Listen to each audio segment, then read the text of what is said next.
So நம்ம பார்க்க போகிறது என்னென்னா மெக்கானிக்கல் ப்ராப்பர்ட்டிஸ் ஆஃப் சாலிட். அதில் வந்து கான்செப்ட்ஸ் என்னென்னா ஸ்ட்ரெஸ் அண்ட் ஸ்ட்ரெயின் அண்ட் ரெண்டு அதில் உள்ள டேர்ம்ஸ். அதுக்கப்புறம் நம்ம வந்து ஹூக்ஸ் லா பற்றி பார்ப்போம். அதுக்கப்புறமேட்டு நம்ம வந்து பாய்சன்ஸ் ரேஷியோ பார்ப்போம். ஸோ முக்கியமாக இதுதான். அப்புறம் ஹூக்ஸோட கர்வ் பார்ப்போம். ஃபர்ஸ்ட் வந்துட்டு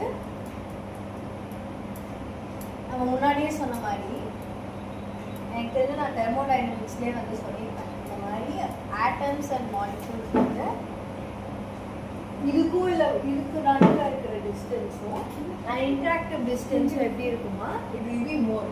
ஓகேவா? அதே மாதிரி இங்கே நீ இது இழுக்கிற, அதே மாதிரி இங்கே நீ இழுக்கிற அப்படின்னா நெட் ஃபோர்ஸ் என்ன ஆயிரும், 0 ஆயிடும். ஸோ இது வந்து கனெக்ஷன் வித் நம்ம படிக்க போகிறோம் நெக்ஸ்ட் லேட்டர். ஸோ இதெல்லாம் தான்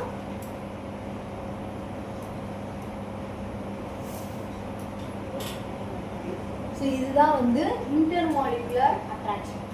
ஓகேவா? ஒரு மாலிகுலுக்குள்ளேயே இருக்கிற அட்ராக்ஷன்ஸ் தான் நம்ம என்னன்னு சொல்லுவோம், இன்டர் அட்டாமிக் அட்ராக்ஷன்ஸ். ஓகேவா? அதாவது அவங்க சொல்லுவாங்க it's a video representation. Okay,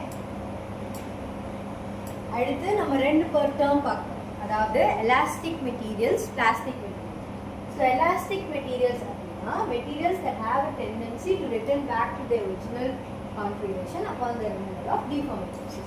அதாவது நீ ஒரு மெட்டீரியல் எடுத்த, அதை நீ வந்து புல் பண்ற, அதாவது லவர் பேண்ட், அதை நீ எடுத்து இப்படி புல் பண்ற அப்படின்னா திருப்பி அது எப்படி நீ ஃபர்ஸ்ட் வச்சிருந்தியோ அதே ஃபார்முக்கு வந்துடும் இல்லையா? அதுதான் வந்து எலாஸ்டிசிட்டி அப்படின்னு சொல்லுவோம். அதாவது நீ எவ்வளோ ஃபோர்ஸ் கொடுத்தாலும், நீ இங்கிட்டு கொடுத்தாலும் சரி, லைக் அப்பர் ஆர் ஆப்போசிட் எங்கே நீ ஃபோர்ஸ் கொடுத்தாலும் அது என்ன ஆகும் அப்படின்னா திரும்பி அதோட ஒரிஜினல் ஃபார்ம்க்கே வரும். அது பேர் தான் எலாஸ்டிசிட்டி. அதோட வீடியோ ரெப்ரசன்டேஷன். அதாவது நம்ம லவ் பேண்ட் எடுத்தோம்னா மறுபடியும் என்ன ஆயிடும், லவ் பேண்ட் திருப்பி அதே மாதிரியே வந்துடும். அடுத்து பிளாஸ்டிக் மெட்டீரியல்ஸ். அதாவது plastic மெட்டீரியல்ஸ்ன்றது do not have the tendency to return back. இப்போ நீ வந்து ஏதாச்சும் ஒரு கிளே இந்த மாதிரி ஒரு பொருள் எடுக்கிற அப்படின்னா அதை எடுத்து நீ அமுக்கிட்ட அப்படின்னா மறுபடியும் அது வந்து நீ ஃபோர்ஸ் கொடுத்ததுக்கு அப்புறம் திருப்பி அதே ஃபார்முக்கு வராது இல்லையா? அது வந்து பிளாஸ்டிசிட்டி அப்படின்னு சொல்லுவோம். ஸோ இதான் கிளே. இந்த கிளே வந்து நீ அமுக்கிற ஒரு ஃபோர்ஸ், அதாவது கை வச்சு ஒரு ஃபோர்ஸ் கொடுக்குது. அப்போ அதுக்கப்புறம் நீ அந்த ஃபோர்ஸை எடுத்ததுக்கு அப்புறமும் அந்த ரிட்டர்ன் பேக் ஆகும். அதான் plastic materials. So main concept வந்துச்சு. ஸோ ஃபர்ஸ்ட் வந்து ஸ்ட்ரெஸ். ஸ்ட்ரெஸ் அப்படின்னா the restoring force for the unit area. அதாவது ஃபோர்ஸ் தான். ஸ்ட்ரெஸ்ன்றது ஒரு ஃபோர்ஸ், அதாவது ஒரு பர்டிகுலர் ஏரியாவில் நடக்குது அப்படின்னா தான் அது பேர் என்னது, stress. Okay, so the magnitude of the stress அப்படின்னா அதோட ஃபார்முலா என்னன்னா F/. அதே மாதிரி வேற ஏ வந்து area of the wave of the spoon. நம்ம ஏற்கனவே வந்து வேவ்ஸ் அண்ட் ஆசிலேஷன்ஸ்ல வந்து ஒரு சம்ல பார்த்தோம் இல்லையா? அப்போ நான் எக்ஸ்பிளைன் பண்ணேன் இல்லையா ஸ்ட்ரெஸ்னா என்ன, ஸ்ட்ரெயின்னா என்ன, அதுலேயே நான் டீட்டெயில்டாக பண்ணேன். இதுதான் வந்து ஆக்சுவல் ஃபார்முலா, அதோட யூனிட்ஸ், அடுத்து அதோட டைமென்ஷன்ஸ். ஓகே, ஸோ இப்போ நீங்கள் ஒரு ஃபோர்ஸ் கொடுக்குற அப்படின்றது ஒரு பர்டிகுலர் ஏரியாவில் தர, அதனால அது பேர் என்னது, ஸ்ட்ரெஸ். ஸோ ஸ்ட்ரெஸ்ஸை வந்து 3 விதமாக பிரிக்கலாம். Longitudinal, shearing, hydraulic. அதாவது லாங்கிடியூடினல் ஃபர்ஸ்ட் என்ன பண்ணும். ஸோ இது வந்து எப்படின்னா இந்த லாங்கிடியூடினல் எப்படி இருக்குன்னா டைரக்ஷனை பொறுத்து. அதாவது இந்த லென்த் ஆஃப் த பாடி விட when the force are applied along the length of the body are normal to its cross section. அதாவது நீ இந்த லென்த்தோட ஃபோர்ஸ் கொடுத்த அப்படின்னா அது வந்து என்னது, ஒன்று டென்ஷனல் ஸ்ட்ரெஸ்ஸாக இருக்கும், இல்லை கம்ப்ரெசிவ் ஸ்ட்ரெஸ்ஸாக இருக்கும். அதாவது நீ இழுக்கிற, ஸ்ட்ரெச் பண்ணுற அப்படின்னா அது டென்ஷன் ஸ்ட்ரெஸ். அதே நீ கம்ப்ரெஸ் பண்ணுற அப்படின்னா அது வந்து கம்ப்ரெசிவ் ஸ்ட்ரெஸ். அடுத்து ஷியரிங் லோட். ஷியரிங் லோட் அப்படின்னா parallel to the cross section. இந்த பிக்சர் பாரு, இதுதான் ஷியர் ஃபோர்ஸ்ன்னு சொல்லுவோம். அதாவது நீ ஸ்லாண்டிங்காக, அதாவது நீ ஸ்லாண்டிங்காக கொடுக்குற, அதாவது parallel to the cross sectionாக கொடுக்குற அப்படின்னா அது ஷியரிங் ஃபோர்ஸ். அதை நீ டான்ஜென்ஷியல் ஃபோர்ஸ்னா கொடுக்கலாம். ஏன்னா it will make a tangential ஒரு ஆங்கிள் மேக் பண்ண முடியும். அதனால என்னன்னு சொல்லுவாங்க, ஷியரிங் ஸ்ட்ரெஸ்ன்னு சொல்லுவாங்க. அடுத்து hydraulic stress. If the body is subjected to the uniform pressure from all the sides, from the stress referred to as hydraulic stress. அதாவது எல்லா சைடும் நீ ஒரு ப்ரெஷர் கொடுக்குற, அப்போ வந்து ஒரு ஃபோர்ஸ் அந்த பர்டிகுலர் ஏரியாவில் நடக்குது அப்படின்னா என்னன்னு சொல்லுவா, ஹைட்ராலிக் ஸ்ட்ரெஸ்ன்னு சொல்லுவாங்க. நம்ம பார்க்க போகிறது ஸ்ட்ரெயின்.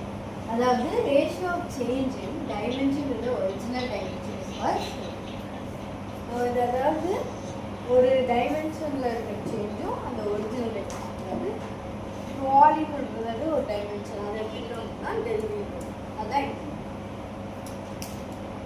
ஈஸியான லெசன். எப்படி ஸ்ட்ரெஸ்ஸுக்கு வந்து 3 இருந்துச்சோ அதே மாதிரி ஸ்ட்ரெயினுக்கு 3, longitudinal, shearing and volume. So பல்க்குன்றது ரொம்ப இம்பார்ட்டண்டாக நிறைய கொஷின்ஸ் வருது. இது வந்து longitudinal strain is the ratio of change the length. அதாவது இந்த இடத்துல டைமென்ஷன் என்னன்னா இந்த. அடுத்து ஷியரிங் ஸ்ட்ரெஸ்ல இந்த இடத்துல டைமென்ஷன் என்னன்னா தீட்டா. ஏன்னா இங்கே ஒரு ஆங்கிள் தீட்டா மேக் பண்ணுது இல்லையா, அங்கே ஒரு சேஞ்ச் நடக்குது இல்லையா, அதனால தான் அது என்னது எக்ஸ் பை. ஓகே, இது வந்து நம்ம என்ன பண்ணுறோம், தீட்டான்னு, அதாவது tan தீட்டா.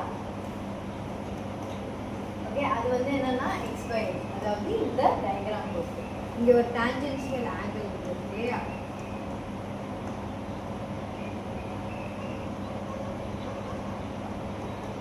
அதனால இது வந்து என்னன்னா எக்ஸ் பை தான். ஸோ இந்த தீட்டா வந்து என்னவா இருக்கும், tan தீட்டா அப்படின்னா opposite by adjacent, so x by l. So shearing strain is equal to x by l. Okay, அடுத்து என்னது அப்படின்னா and shearing strain is equal to the angle of shear. அந்த angle of shear தான் அந்த சேஞ்சுன்னு சொல்லுவோம். ஓகேவா, இந்த இடத்துல அந்த சேஞ்ச் இந்த டைமென்ஷன் ஒரிஜினல் அந்த இதை வந்து நம்ம ரெப்ரசன்ட் பண்ண அப்படின்னா அந்த சேஞ்சுன்றது எக்ஸ், ஒரிஜினல் வந்து. அண்ட் இது நம்ம சொன்ன மாதிரி அதாவது வால்யூம் வச்சு. ஸோ முக்கியமான லா, that's இம்பார்ட்டன்ட் லா. இது வந்து உங்களோட கொஸ்டின்ஸில் யாராவது கேட்க வாய்ப்பு. அதாவது hooks law. For a small deformation, the stress and strain are proportional to each other. அதாவது ஹூக்ஸ் லா அப்படின்னு சொல்லுவாங்க. Thus, stress is proportional to strain. So, அதாவது stress is equal to K into strain. அதாவது எப்போ ஒரு proportionality போட்டாலுமே அது is equal to K. அதாவது இதோட கான்ஸ்டன்ட்டோ மட்டும். ஸோ இந்த Kன்றது என்ன அப்படின்னா மாடுலஸ் ஆஃப் எலாஸ்டிசிட்டி. எலாஸ்டிசிட்டி பார்த்தோம் இல்லையா, அதாவது நம்ம எவ்வளோதான் ஃபோர்ஸ் கொடுத்தாலும் அது ஃபார்ம், அது ஒரிஜினல் ஃபார்முக்கு வந்துடும். அது பேர் தானே எலாஸ்டிசிட்டி. அதனால இந்த K is equal to modulus of elasticity. In case of longitudinal stress, அதே வந்து ஒரு longitudinal stress, இந்த ஸ்ட்ரெஸ்ன்றது லாங்கிட்யூட்னலாக இருந்துச்சுன்னா இந்த K-வை வந்து என்னன்னு சொல்லுவோம்னா யங்ஸ் மாடுலஸ்ன்னு சொல்லுவோம். ஓகேவா, இந்த யங்ஸ் மாடுலஸ் நம்ம ஒரு சம் பார்த்தோம் இல்லையா, வேவ்ஸ் ஆர் ஆசிலேஷன்ஸ், அதோட ரிலேஷன் அங்கே வந்து நான் எக்ஸ்பிளைன் பண்ண இல்லையா ஏன்னு இருந்துச்சு. அண்ட் இந்த கொஷின்ஸ் எல்லாம் நம்ம வந்து டிஸ்கஸ் பண்ணுவோம். அண்ட் இட்ஸ் எல்லாமே டைரக்ட் ஆகும். ஸோ இப்போ நம்ம முக்கியமாக பார்க்கறதுனா stress and strain curve. It's a very important. இந்த ஸ்ட்ரெஸ் அண்ட் ஸ்ட்ரெயின் கர்வ் இது ஹையர் ஸ்டடீஸில் தேவைப்படலாம். Okay, stress and strain curve வந்து ஒரு மெட்டீரியலுக்கும் இன்னொரு மெட்டீரியலுக்கும் வேரி ஆகிட்டே இருக்கும். இந்த ஒரு கிராஃப் வந்து வேரி ஆகிட்டே இருக்கும். ஸோ இப்போ என்னென்ன அப்படின்றத புரிஞ்சுக்கணும். ஸோ ஃபர்ஸ்ட் அப்படிங்கிறது ஸ்ட்ரெஸ்ஸுக்கும் ஸ்ட்ரெயினுக்கும் உள்ள கர்வ் என்னன்னு நம்ம இதை ஃபுல்லாக எக்ஸ்பிளைன் பண்ணிருக்கோம். ஃபர்ஸ்ட்டு ஓலேருந்து ஏ வரையும் இருக்கிற நீச்சல் பற்றி எக்ஸ்பிளைன் பண்ணிருக்கோம். இங்கேருந்து இங்கே போகுது இல்லையா ஏ, அதாவது இந்த கர்வ் எப்படி இருக்குமா, லீனியராக இருக்குமா. இந்த இடம் ஸ்ட்ரெயிட்டாக இருக்கிறதுனால இது என்ன இருக்கும், ஸ்ட்ரெஸ்ஸும் ஸ்ட்ரெயினும் ப்ரொபோர்ஷனலாக இருக்கும். அப்ப அது என்னத்தை ஒபே பண்ணிருக்கு அப்படின்னா ஹூக்ஸ் லா. அப்புறம் இது என்ன பாடி வந்து அப்ப என்ன ஆகும், எலாஸ்டிசிட்டியை ஃபாலோ பண்ணுது தானே அர்த்தம். அப்ப லா ஆஃப் எலாஸ்டிசிட்டியை ஃபாலோ பண்ணுது அப்படின்னா அகெயின் அதோட ஒரிஜினல் பொசிஷனுக்கு வரும். அதாவது ஒரு லவர் பேண்டல் இவ்வளோ தூரம் பிடிச்சி இழுக்கிறாங்க, அந்த பிடிச்சி இழுக்கிறாங்கிற போது அது திருப்பி வந்துடும். அது பேர் தான் எலாஸ்டிக் பாடியாக அது இருக்கும் அந்த மெட்டீரியல். அடுத்து இந்த இடத்துல அடுத்து வந்து சின்னதா ஒரு A2 இந்த இடத்துல இதுதான் ஸ்டார்ட் ஆகும். ஸ்ட்ரெஸ்ஸும் ஸ்ட்ரெயினும் எப்படி இருக்காதுன்னா ப்ரொபோர்ஷனலா இருக்கு. அப்ப ஆனா மறுபடியும் அதால என்ன பண்ண முடியும் அப்படின்னா nevertheless the body still returns to its original dimension and the applied body is ஓகேவா. இந்த இடத்துல வந்து point D in the curve is known as yield point, also known as elastic. அதாவது corresponding stress is known as yield strength. அதாவது இத என்னன்னு சொல்றாங்க, இந்த சிக்மா வாயில yield strength னு சொல்றாங்க. அதாவது இந்த y ஆக்சிஸ்ல இருக்கிறது எல்லாமே ஸ்ட்ரெஸ்ஸோட வேல்யூஸ். இந்த வேல்யூ இருக்கு பாத்தியா, அதுதான் yield strength. அதாவது இந்த இந்த லிமிட் வரையும்னா இந்த எலாஸ்டிசிட்டி ஒபே ஆகும். இந்த லிமிட்டை தாண்டிட்ட பியை தாண்டிட்ட அப்படின்னா அந்த எலாஸ்டிசிட்டி போயிடும். அதாவது நீ அதுக்கு மேல ஒரு ஃபோர்ஸ் கொடுத்து இழுத்தனா அது திருப்பி அதோட ஒரிஜினல் பொசிஷனுக்கு வராது. ஓகேவா. ஆனா ஸ்ட்ரெஸ்ஸும் ஸ்ட்ரெயினும் ப்ரொபோர்ஷனலா இருக்கு, புரிஞ்சுக்கோங்க. இந்த A0 to A இருக்கிறது ஸ்ட்ரெஸ் அண்ட் ஸ்ட்ரெயின் ப்ரொபோர்ஷனலா இருக்கும் எலாஸ்டிசிட்டி. அதே A to Bனா ஸ்ட்ரெஸ் அண்ட் ஸ்ட்ரெயின் ப்ரொபோர்ஷனலா இருக்காது, but elasticity will be there. அதுதான் லிமிட். அந்த Bன்றது தான் லிமிட். இந்த ரெண்டுத்துக்கும் வித்தியாசம் புரிஞ்சுச்சுன்னா அடுத்து இருக்கிறது B to C. B to Cன்றது when the load is removed. அதாவது நீ அந்த லோடுன்றது இந்த இடத்துல என்ன சொல்றாங்கன்னா ஃபோர்ஸ்னு சொல்றாங்க. The body does not regain its original dimension. அதோட ஒரிஜினல் டைமென்ஷன் என்ன ஆகுதுன்னா ரீகெயின் ஆகும். அதான் சொன்னேன் இல்லையா, அந்த வீக்கு மேலே போயிடுச்சு அப்படின்னா அது நீ எவ்வளோ ஃபோர்ஸ் கொடுத்துருக்கு அது ரீகெயின் ஆகும். அப்போ இன் திஸ் கேஸ் அந்த stress is equal to 0, strain is not equal to 0. ஓகேவா. The material is said to have a permanent set.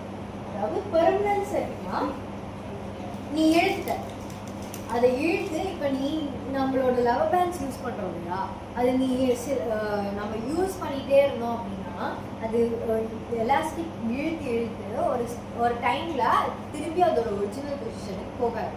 So அந்த லிமிட் அந்த டைம் பீரியட் தான் அப்படின்னு சொல்லுவோம் C to D சொல்லுவோம். அண்ட் இந்த C இருக்கு இல்லையா, இந்த Cக்கும் Cலேருந்து ஒரு லைன் வரைஞ்சு இந்த O வச்சுருச்சுன்னா இது வந்து பெர்மனன்ஸ். அதான் சொன்னேன் இல்லையா, அந்த எலாஸ்டிக் பேண்ட் இன்னும் கொஞ்சம் தூரம் நீ இழுத்துட்ட அப்படின்னா அகைன் அந்த ஒரிஜினல் பொசிஷன் போகாது. அப்போ அது பெர்மனெண்ட்டாக அந்த ஃபோர்ஸ் அப்ளை ஆகி செட் ஆகிடுச்சுன்னு. Deformation is set to be the plastic deformation. அப்போ அந்த ஒரு டிஃபார்மேஷன் ஆகுது இல்லையா, அது பேர் வந்து பிளாஸ்டிக் டிஃபார்மேஷன் சொல்லுவோம். The point D on the graph is the ultimate tensile step of the material. So இந்த D என்னன்னு சொல்கிறோம் அப்படின்னா ultimate tensile stress of the material. இதுக்கு மேலே இழுத்த அப்படின்னா உடஞ்சிடும், இது வந்து பிஞ்சிடும், இல்லை இதை வேற ஏதாச்சும் பொருள் அப்படி ஒரு எக்ஸாம்பிள் எடுத்தோன்னா உடஞ்சிடும்னு அர்த்தம்.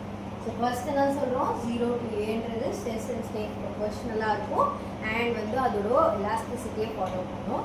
அடுத்த ஒரு ரீஜன் வந்து A to Bன்ற இதெல்லாம் வந்துட்டு நமக்கு என்ன கிடைக்கும் அப்படின்னா ஸ்ட்ரெஸ் அண்ட் ஸ்ட்ரெயின் ப்ரொபோர்ஷனலாக இருக்காது, பட் எலாஸ்டிசிட்டி அதோட அல்டிமேட் லிமிட்டில் போகும். அண்ட் ரீன்றது அல்டிமேட் டெஸ்ட், இதுக்கு மேலே போணுச்சு அப்படின்னா உடஞ்சிடும். அண்ட் இங்கே இருக்கிற பொசிஷனை பெர்மனன்ஸ் அப்படின்னு சொல்லுவோம். அடுத்து D to E. இதாவது அதான் நான் சொல்லலையா, இதுக்கு மேலே நீ ஸ்ட்ரெஸ்ஸையோ இதுக்கு மேலே வந்து ஒரு அடிஷ்னலான stainless even by so beyond point D இதுக்கு மேலே நீ ஒரு ஸ்டெயின் தர, அதாவது அந்த டிஃபார்மேஷன்ஸ் தர அப்படின்னா அவ்வளோதான். அந்த அந்த பொருள் வந்து என்ன ஆயிடும்னா உடஞ்சிடும். So fracture points are D and E. So அந்த பாயிண்ட் என்னன்னு சொல்கிறோம், ஃப்ராக்சர் பாயிண்ட்னு சொல்கிறோம்.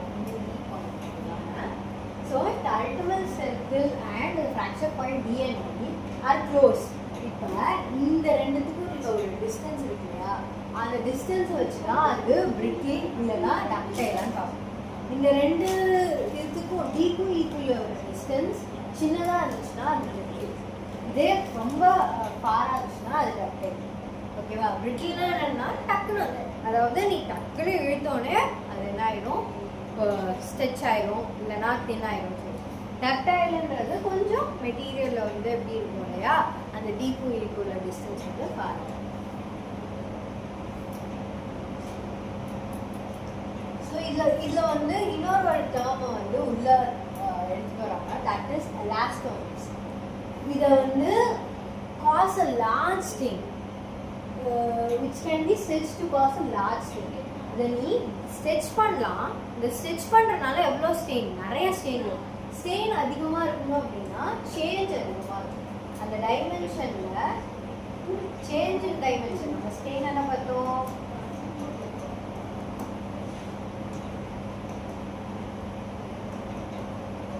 ஸோ இந்த ஸ்டெயினோட சேஞ்ச் எப்படி இருக்கும் இல்லையா, அது அதிகமாக இருக்கும். So, example, tissue of the so the rubber bands இந்த நம்ம ஹார்ட்ல இருக்க tissues இல்ல example of elastomers.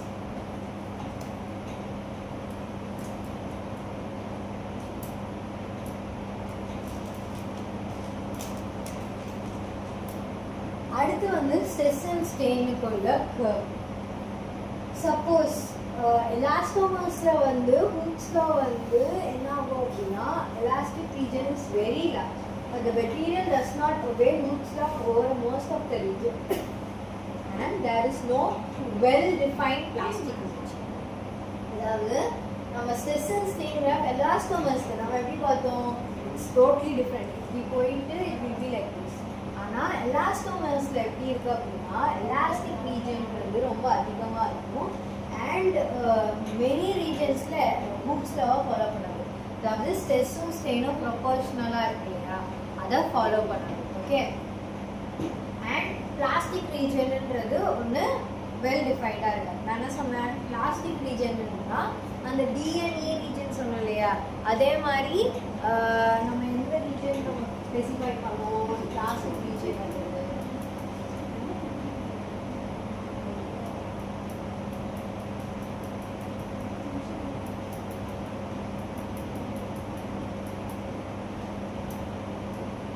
அதாவது லிட்டில் ஒரு டாக்டர்னு சொல்லுங்க இல்லையா, அதுதான் நம்ம என்னன்னு சொல்றோம், பிளாஸ்டிக் ரீஜன் அப்படின்னு சொல்றோம்.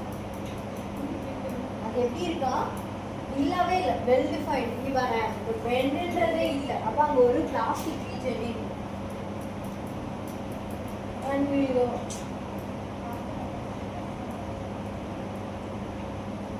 இங்கே பாருங்களேன், நான் சொன்னேன் இல்லையா, எது டெக்டைலாக இருக்கும், எது வந்து இதாக இருக்கும் இல்லையா, டிஎன்இ மோராக இருக்கும், இதெல்லாம் லென்த்தாக இருக்கும். அப்போ இந்த ஏ இஸ் பார்ட், அதுதான் வந்து டக்டைல் அப்படின்னு சொல்லுவோம். ஓகேவா? ஸோ இதோட சம்மரிஸ் போட்டுருக்காங்க. சயின்ஸ் மாடுலஸ் அடுத்த டாபிக். சயின்ஸ் மாடுலஸ்ன்றது ratio of stress to strain, அதுன்றது தான் என்னது இன்ஸ் மாடுலஸ். ஸோ அது இல்லாமல் நம்ம இன்ஸ் modulus, shear modulus, bio modulus. அதாவது நம்ம பார்த்தோம் இல்லையா, ஸ்ட்ரெஸ் அண்ட் ஸ்ட்ரெயினுக்கு 3 வித்தியாசம் பார்த்தோம் இல்லையா, அதாவது லாங்கிடியூடினல், ஷியரிங், அதே தான். அதில் வந்து ரெண்டுமே லென்த்து ஓரியன்ட் பண்ணிருந்துச்சுன்னா அது வந்து என்னது இன்ஸ் மாடுலஸ். அதாவது ஒரு லாங்கிடியூடினல் ஸ்ட்ரெஸ்ஸுக்கும் அதே மாதிரி லாங்கிடியூடினல் ஸ்ட்ரெயினுக்கும் உள்ள ரேஷியோ தான் வந்து என்னன்னா மாடுலஸ். ஸோ மாடுலஸ் ஆஃப் எலாஸ்டிசிட்டினாலே ஸ்ட்ரெஸ் பை ஸ்ட்ரெயின். அது ஒரு எல், அதாவது லென்த்தில் நடந்தால், இங்கே தீட்டாவில் நடந்தால், இங்கே வந்து பல்க், அதாவது வால்யூமில் நடந்துச்சுன்னா அதோட பேரை நம்ம மாற்றிக்கணும். இன்ஸ் modulus, shear modulus and bulk modulus. And எப்படி டெரிவேஷன்ஸ் போட்டுக்கலாம்.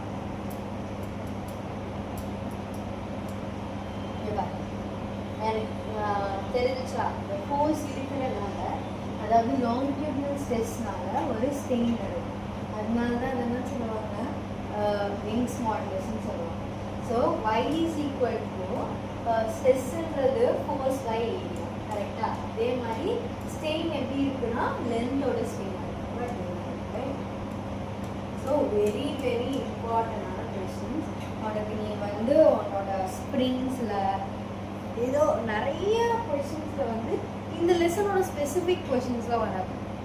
இந்த லெசன் வந்து வேவ்ஸ் அண்ட் ஆசிலேஷன்ஸோட போய் மர்ஜ் ஆகி தான் இந்த கொஷின்லாம் கேட்பாங்க. ஓகேவா? ஸோ கடைசி அந்த லெசன் எப்படி இருக்குன்னா கம்பைண்டான கொஷின்ஸாக தான் நம்ம அண்ட் இதெல்லாம் தான் வந்து எக்ஸாம்பிள் ஆஃப் யங்ஸ் மாடுலஸோட எக்ஸாம்பிள். அண்ட் நம்மளோட வேல்யூஸ் பார்க்குறோம், அதோட யூனிஸ். ஓகே, ஏன் வந்து ஸ்டீல் வந்து இருக்கு அப்படின்னா யங்ஸ் மாடுலஸ் வந்து ஸ்டீலுக்கு அதிகம். பாருங்க, வந்து அவங்க வந்து அதுக்கு வந்து சொல்லியிருக்காங்க, இந்த மாதிரி நீ வந்து எவ்வளோ ஸ்டீலுக்கு ஃபோர்ஸ் கொடுத்தாலும் அது சின்னதாக தான் ஒரு ஸ்டெயின் பண்ணும். ஸோ லார்ஜ் ஃபோர்ஸஸ் ப்ரொடியூஸ் ரொம்ப அதிகமாக ஃபோர்ஸ் கொடுத்தா தான் சேஞ்ச் ஆகும். அதனால தான் ஸ்டீலில் தான் வந்து இந்த மாதிரி பெரிய பெரிய பில்டிங்ஸ், இந்த மாதிரி ஹெவி மிஷின்ஸ்லாம் பண்ணுறாங்க. ஏன்னா நீ வந்து சின்னதாக ஒரு ஃபோர்ஸ் கொடுத்துட்ட அப்படின்னா அது உடஞ்சிடக்கூடாது இல்லையா, அதுக்காக. ஸோ ஸ்டீலையும் காப்பரையும் கம்பேர் பண்ணும்போது எது ஸ்டீல் இஸ் மோர் எலாஸ்டிக், அதுதான் சொல்கிறாங்க. ஸ்டீலுக்கு நிறைய ஃபோர்ஸ் வரும். அடுத்து நம்ம பார்க்க போகிறது கொஷின்ஸுக்கு தெரிய செஷனே வச்சுருக்கோம். Determination of Young's modulus of the material of the body. அப்போ லென்த் ரிலேட் ஆகிருக்குன்னா ஒயர் ரிலேட்டடாக, ஒயருங்கிறது டைமென்ஷன்ஸ் ஆஃப் லென்த்தோட தான் நம்ம ரிலேட் பண்ணி நிறைய வாட்டி முடிச்சோம். ஸோ அதை நம்ம டிரைவ் பண்ணணும். ஸோ இதை வந்து எக்ஸ்பெரிமெண்டலாக நம்ம பண்ணுவாங்க. நம்ம என்ன சொல்லுவோம், மாஸ் வீக். ஸோ இங்கே என்ன நடக்குது அப்படின்னா MS = சிக்மா பை, அதாவது ஸ்ட்ரெஸ் பை ஸ்ட்ரெயின். ஸ்ட்ரெஸ்ஸை வந்து சிக்மான்னு ரெப்ரசன்ட் பண்ணுவாங்க, ஸ்ட்ரெயினை வந்து ஈன்னு சொல்லுவாங்க.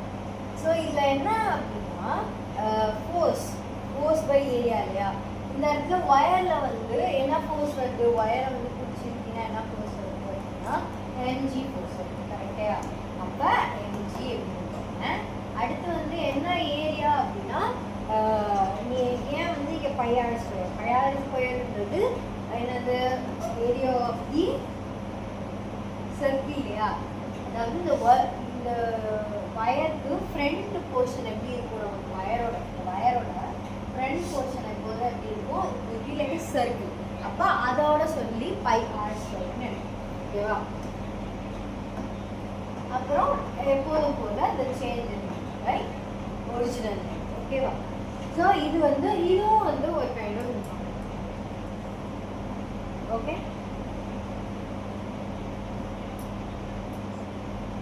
ஸோ ஏன் வந்து ரெண்டு வயரை வந்து ரெஃபரன்ஸாக வச்சுருக்கீங்க?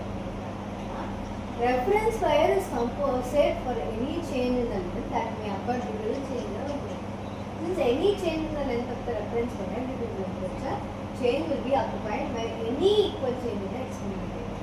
அதாவது ஏன் ரெஃபரன்ஸ் வயர் ஏன் வந்து எக்ஸ்பெரிமெண்டல் வயர்னு வச்சுருக்காங்கன்னா, ரெஃபரன்ஸ் வயர் எப்படி இருக்குன்னா ரூம் டெம்பரேச்சருக்கு ஏற்ற மாதிரி அந்த ஒயரும் மாறணும். அப்போ அந்த ரெஃபரன்ஸ் அந்த ஒயரை வச்சு தான் இந்த எக்ஸ்பெரிமெண்டல் ஒயர் வந்து டெம்பரேச்சரால் மாறுதா இல்லை நம்ம அப்ளை பண்ணுற ஃபோர்ஸால் மாறுதா அப்படின்றத ரீசெக் பண்ணுறது. இப்போ டெம்பரேச்சரால் மாறிடுச்சு அப்படின்னா உன்னால் எப்படி பண்ண முடியாது, ஃபோர்ஸை கண்டுபிடிக்கலாம் இல்லையா. புரியுதுன்னு நினைக்கிறேன். ஓகேவா? புரியுதா? ஏன்னா இப்போ என்னன்னா நீ வந்து ரெஃபரன்ஸ்னு ஒன்று வச்சுக்கிறேன், அப்புறம் எக்ஸ்பெரிமெண்டல்னு வச்சுக்கிறேன். நீ எக்ஸ்பெரிமெண்டல் மட்டும் வச்சுக்கிட்டீங்கன்னா அது ரூம் டெம்பரேச்சரால் மாறுதா இல்லை இந்த ஃபோர்ஸால் மாறுதா உனக்கு எப்படி தெரியும்? இப்போ ரூம் டெம்பரேச்சராக மாறிச்சுன்னா அப்போ அந்த சேஞ்சே நமக்கு தெரிஞ்சிடும். அப்போ இது வந்து ஃபோர்ஸால் இல்லை, இந்த ரூம் டெம்பரேச்சராக அப்படின்னு. ஓகேவா? புரியுதா?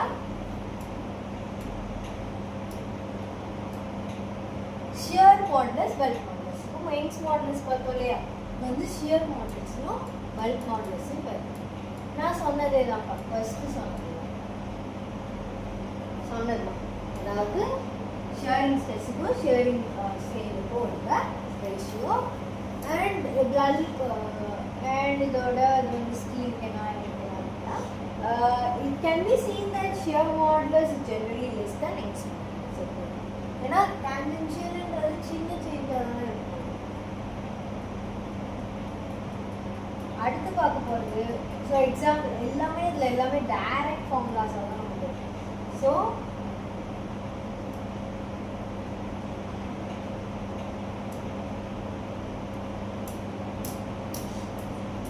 அண்ட் நம்ம பார்க்க போகிறது என்னன்னா பல்க் மாடுலஸ். ஸோ பல்க் மாடுலஸ்ன்றது பல்க் மாடுலஸ்ன்றது ஹைட்ராலிக் ஸ்ட்ரெஸ்க்கும் ஹைட்ராலிக் ஸ்ட்ரெயினுக்கும் இருக்குது. அதாவது ஹைட்ராலிக் ஸ்ட்ரெஸ்ன்றது நத்திங் பட் ப்ரெஷர் இல்லையா. ஹைட்ராலிக்ன்றது நம்ம எப்போ வரும் அப்படின்னா நம்ம ப்ரெஷர்ன்றது ஒரு ஃபோர்ஸாக வந்து நமக்கு வரும். ஓகேவா. ஸோ ப்ரெஷரோட ஃபார்முலாவே என்னப்பா F/A தான். அப்போ அதே ஒரு ஸ்ட்ரெஸ் தான். ஓகேவா. அப்போ pressure by ΔV by so connect பண்ணிக்க முடியுதுன்னு நினைக்கிறேன். ப்ரெஷரோட ஃபார்முலாவே இட்ஸ் F/A. புரியுதா. அப்போ நெகட்டிவ் சைன் வந்து ஏன் இண்டிகேட் பண்ணுது அப்படின்னா அதாவது டிக்ரீஸ் இந்த வால்யூம். இப்போ ஒரு பால் இருக்கு இல்லை ஏதாச்சும் ஒரு பொருள் இருக்குன்னா அதை நீ அமுக்கிற, அதை அமுக்கும் போது என்னப்பா ஆகும், வால்யூம் குறையும் இல்லையா. அதனால தான் அங்கே நெகட்டிவ் சைனை கொடுக்குறாங்க. So the value of the bulk modulus, ஆனால் பல்க் மாடுலஸோட வேல்யூ எப்படி இருக்குன்னா பாசிட்டிவாக தான் இருக்கும். ஓகே. ஏன் இங்கே நெகட்டிவ் வருது, இந்த ΔV இருக்கு இல்லையா.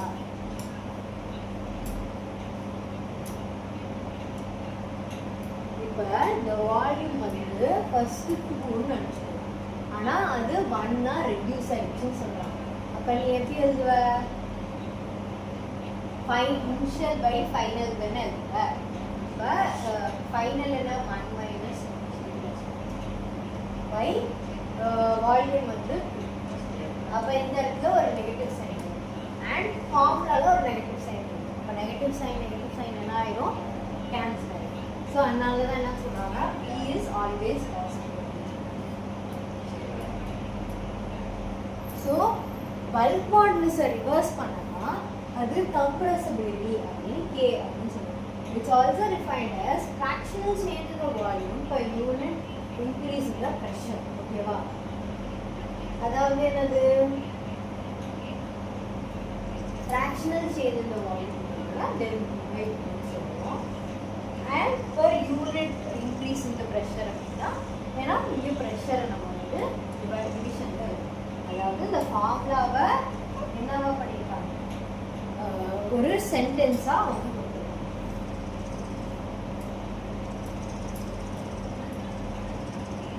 ஸோ எப்போதுமே பல்க் மாடுலஸ் ஆஃப் சாலிட்ஸ் வந்து அதிகமாக இருக்கும் லிக்விடு அண்ட் கேஸை விட. ஏன்னா நீ பாரு, கேஸை நீ கம்ப்ரெஸ் பண்ணுற அப்படின்னா உனக்கு ப்ரெஷர் வந்து நிறைய தேவைப்படும், கரெக்டா. ஆனால் அதுதான் அந்த வால்யூமோட சேஞ்ச் எப்படி இருக்கும், கம்மியாக தான் இருக்கும். ஆனால் அதே ப்ரெஷரை நீ போய் ஒரு சாலிடுக்கு கூட அது வந்து ஈஸியாக என்ன ஆகிடும்னா நமக்கு வந்து கம்ப்ரெஸ் ஆகிடும். அதாவது வால்யூமோட சேஞ்ச் வந்து நீ கம்மியாக ஃபோர்ஸ் கொடுத்தாலும் கம்மியாக ஒரு ப்ரெஷர் கொடுத்தாலும் அது அதிகமாக கேஸ் தரும். ஆனால் அந்த கேஸில் அதே ப்ரெஷரை போய் கொடுத்து பாரு, ஆனால் தான் சேஞ்சு அவனுக்கு கிடைக்கும்.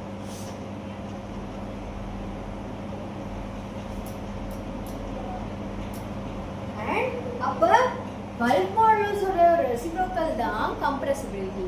அப்போ கம்ப்ரெசிபிலிட்டி கேஸ்க்கு எப்படி இருக்குமோ அதிகமாக இருக்கும். அதான் சொன்னேன் இல்லையா, எவ்வளோ நீ ப்ரெஷர் கொடுப்பீங்களோ அந்த ப்ரெஷர் வந்து அதிகமாக இருந்தால் தான் நம்ம கேஸை கம்ப்ரெஸ் பண்ணுவோம். அப்போ கம்ப்ரெசிபிலிட்டி லிமிட் எப்படி இருக்குன்னா அதிகமாக கேஸ்.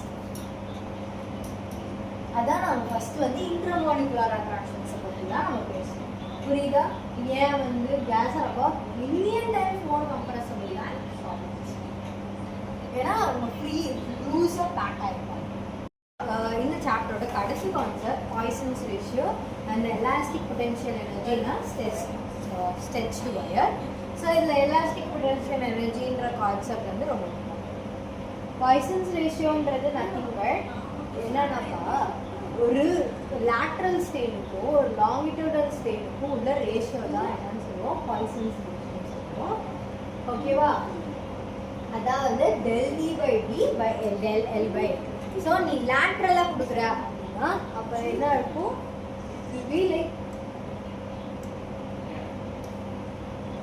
நீ லேட்ரலாக கொடுக்குற அப்படின்னா d அதாவது டயாமீட்டர் பிளே ஆகும்.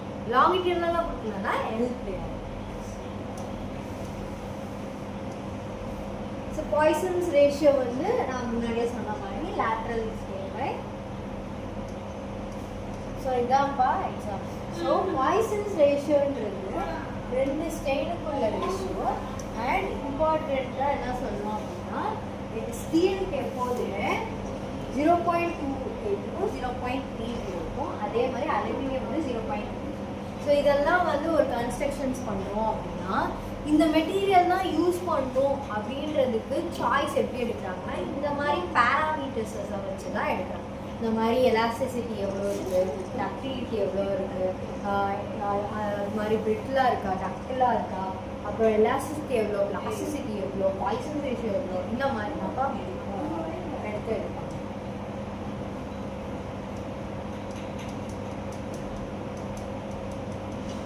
ஸோ இது ஒரு டெரிவேஷன்ஸ் ஆஃப் எனர்ஜி. நான் சொன்ன மாதிரி இம்பார்ட்டண்டான கான்செப்ட். கடைசி கான்செப்ட் இதோட chapter. So elastic potential of energy in a stretched wire அப்படின்னா when a wire is put under a tensile stress work is done against the intermolecular forces. So இப்போ ஒரு டென்சிலான stress நடக்குது. அது எப்படின்னா இன்டர்மாலிகுலர் ஃபோர்ஸஸ் அதை நீ பிடிச்சிக்கிட்டு இந்த ஃபோர்ஸ் என்ன ஆகும் அப்படின்னா திஸ் ஒர்க் இந்த ஒர்க் எப்படி ஆகும்? நீ ஃபோர்ஸ் கொடுக்குற அப்போ அங்கே ஒரு ஒர்க் நடக்குதுன்னு இருக்கும். அப்போ அந்த ஒர்க் எப்படி ஆகிடும்னா எலாஸ்டிக் பொட்டன்ஷியல் எனர்ஜியாக ஸ்டோர் ஆகிடும். அதோட டெரிவேஷன்ஸ் தான் நம்ம பார்க்கணும். ஸோ ஃபோர்ஸ்னால் என்ன? யங்ஸ் மாடுலஸ்லேருந்து எடுக்கணும்.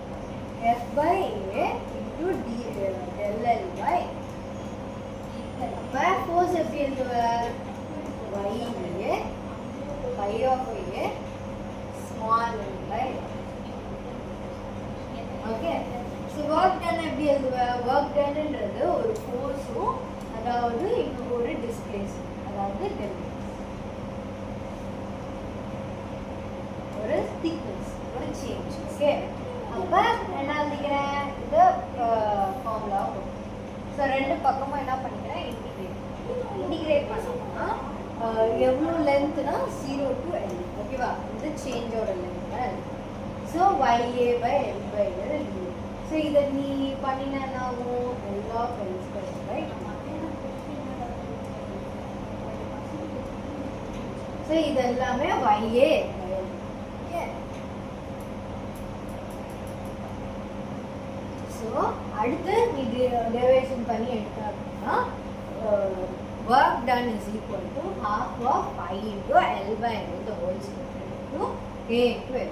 அதாவது இதை நீ எப்படி எழுதுறதுன்னா half into x modulus into strain square into volume square இல்லை half into stress into strain into எழுதுவோம். நீ எப்படி போட்டாலும்ப்பா இது ஆன்சர் வந்து ஸ்ட்ரெஸ்னா என்ன? F by ஸ்ட்ரெயின்னா என்ன? del by. வால்யூம் என்ன? A into L. கரெக்டா? Volume is equal to area into length. இப்போ எல்லாம் வந்துருச்சான்னு பாருங்க. இதுதானே இது என்னன்னு சொல்லுவ? pi by A into del L by A. இதை நீ எப்படி எழுதிக்கலாம்னா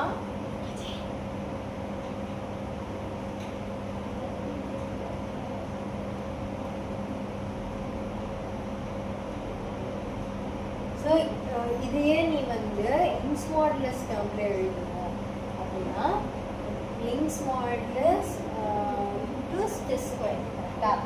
அதாவது இதுதான் ஃபார்முலா. அது டைரக்டாக உனக்கு இங்கே இருக்கு. கரெக்டா? அதானே ஒர்க் டன் போட்டுருக்காங்க. இதே யங்ஸ் மாடுலஸ் எழுதணும் அப்படின்னா இதை நீ ஸ்கொயர் பண்ணிக்கணும். ஓகே. எப்படி பண்ணுறேன்? by del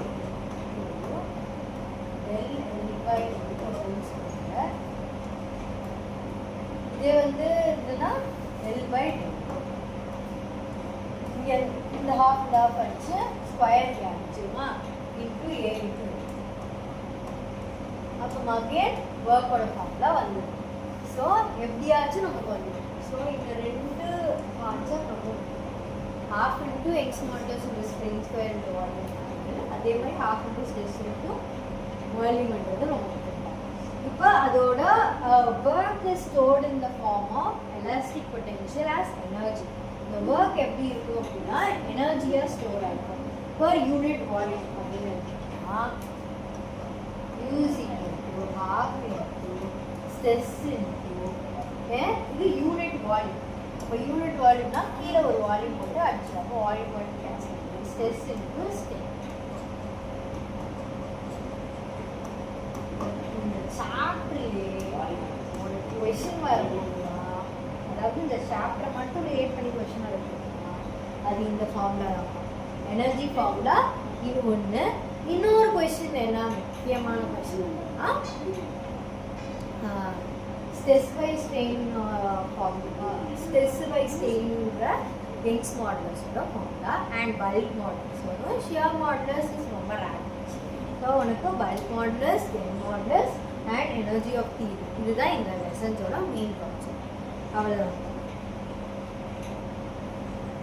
and எக்ஸ்ட்ராவா நம்ம பார்க்க போகிறது என்னன்னா ஸோ எக்ஸாம்பிள்ஸ் அவங்க எல்லாமே ப்ராக்டிக்கலாக எக்ஸாம்பிள்ஸ் எல்லாமே அவங்க சொல்லி அடுத்து இதில் வந்து ஒரு வித்தியாசமான கான்செப்ட். ஓகே, ஒரு சின்ன extra concept.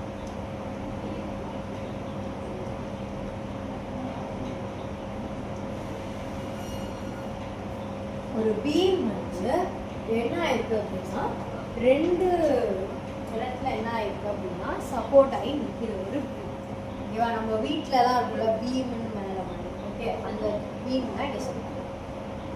And loaded at the centre. இந்த பீம் இப்படி எடுத்து இங்கே லோட் பண்ணிருக்கோம். அப்போ பீம் என்ன ஆயிடும், லோட் ஆயிடுச்சுன்னா கொஞ்சம் கீழே வரும் இல்லையா. அப்போ என்ன சொல்கிறோம் அப்படின்னா WL³ by 4BD³. To reduce the bending of the given load, we should use the material with the large instrument. Modulus அதிகமாக இருந்துச்சுன்னா நீ எவ்வளோ ரொம்ப ஃபோர்ஸ் கொடுத்தா தான் உன்னால் பண்ண முடியும். அதனால் சின்ன ஃபோர்ஸ் கொடுச்சுன்னா எந்த உனக்கு பாதிப்பும் இருக்காது. அப்போ அதிக மாடலஸ் உள்ள மெட்டீரியல்லாம் பீம் பண்ணணும் அப்படின்னு சொல்கிறாங்க. ஓகேவா. அந்த டீஃபார்மேஷன் இருக்கு இல்லையா, சின்ன சேஞ்ச் இருக்கு இல்லையா, அதோட ஃபார்முலா தான். ஸோ ஜஸ்ட் இந்த ஃபார்முலாவை நீங்கள் வந்து பார்த்து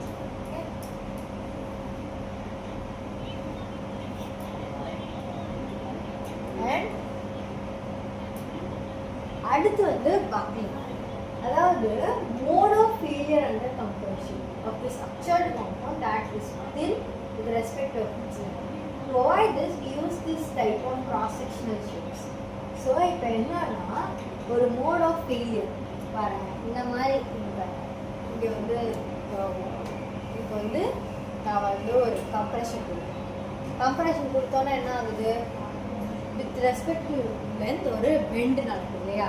இப்படி நிற்க வச்சு பண்ணினா இங்கே ஒரு பெண்டு நடக்கும். அந்த பெண்ட் இருக்கக்கூடாது. இப்போ நீங்கள் ஒரு ஸ்ட்ரெஸ் கொடுத்தாலும் இந்த ஒரு பெண்டு வராமல் இந்த ஷேப்ஸ் இங்கே மேலே இருக்கிற ஷேப் என்ன பண்ணிட்டோம் காட்டணும். அதனால தான் we use this type cross sectional shapes. Okay, and why the maximum height of the mountain on the earth is similar to like 10 kilometer. ஏன்னா நான் என்ன சொன்னோம், பக்லிங்கில் இவ்வளோ ஹைட்டில் இருக்க முடியாது. அப்போ வந்து ஒரு டீஃபர்மேஷன்ஸ் நடக்கும், ஏதாவது ஒரு பெண்ட் நடக்கும் அப்படின்னு சொன்னீங்க. ஆனால் மவுண்டைன் மட்டும் எப்படி அதால் தாக்கும்.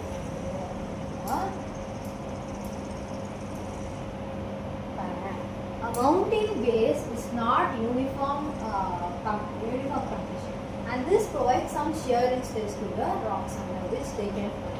So இங்கே தான் shearing stress என்றது clear. Stress due to the weight of the mountain. So the weight of the mountain மூலமா ஒரு stress வரும். ஓகேவா. அதாவது ஃபோர்ஸ் ஸ்ட்ரெஸ்ன்றது ஒரு பர்டிகுலர் ஏரியாவில் உள்ள ஃபோர்ஸ். அந்த வெயிட் மூலமா நமக்கு ஒரு ஃபோர்ஸ் வருது இல்லையா. அதெல்லாம் வந்து என்ன பண்ணுறோம் அப்படின்னா ஒரு எலாஸ்டிக் லிமிட் இருக்கும். அந்த லிமிட் வந்து எப்படி இருக்கும்னா 30 to 10%. இவ்வளோ ஃபோர்ஸ் கொடுத்தா தான் என்ன ஆகும் அப்படின்னா உன்னால் அந்த மவுண்டனையே மாற்ற முடியும். இப்போ அவ்வளோ ஃபோர்ஸ் நம்ம கையில் இல்லை, கரெக்டாக. அவ்வளோ ஃபோர்ஸ் நம்மளால் அவ்வளோ ஃபோர்ஸ் நம்ம தரணும். அப்போ தான் என்ன ஆகும் அப்படின்னா மவுண்டெயினை வந்து நம்மளால் பெண்ட் பண்ணலாம், க்ளீன் பண்ண மாதிரி ஏதாச்சும் பண்ணணும். ஸோ இதுதான் சாப்டர். ஸோ நம்ம ஸ்ட்ரெஸ் அண்ட் ஸ்ட்ரெயின் பார்த்தோம், அதோட ஸ்ட்ரெஸ்ஸிங் கர்வ் பார்த்தோம், முக்கியமாக எலாஸ்டிசிட்டி பற்றி பிளாஸ்டிசிட்டி பற்றி கற்றுக்கிட்டோம். அண்ட் நமக்கு கொஷின் பேஸ்டாக நம்ம ஜேஇ பேஸ்டாக பார்க்கணும் அப்படின்னா யங்ஸ் மாடுலஸ் எனர்ஜி, இந்த ரெண்டு எலாஸ்டிக் பொட்டென்ஷியல் எனர்ஜி, இந்த ரெண்டு formula very very important. Use equal to half into stress into strain.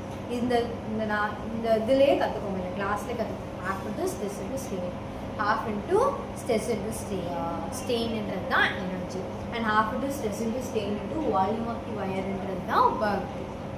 Young's modulus F by A by del L by. So இதெல்லாம் தான் நீங்கள் நான் வச்சுக்கணும். And bulk modulus P by del V by. So இந்த 3 ஃபார்மில் தான் இந்த கிளாஸில் ரொம்ப important. And we will solve sums நம்ம வந்ததுக்கப்புறம் இதுக்கு மேலே வந்து இந்த சாப்டர் அப்படின்னா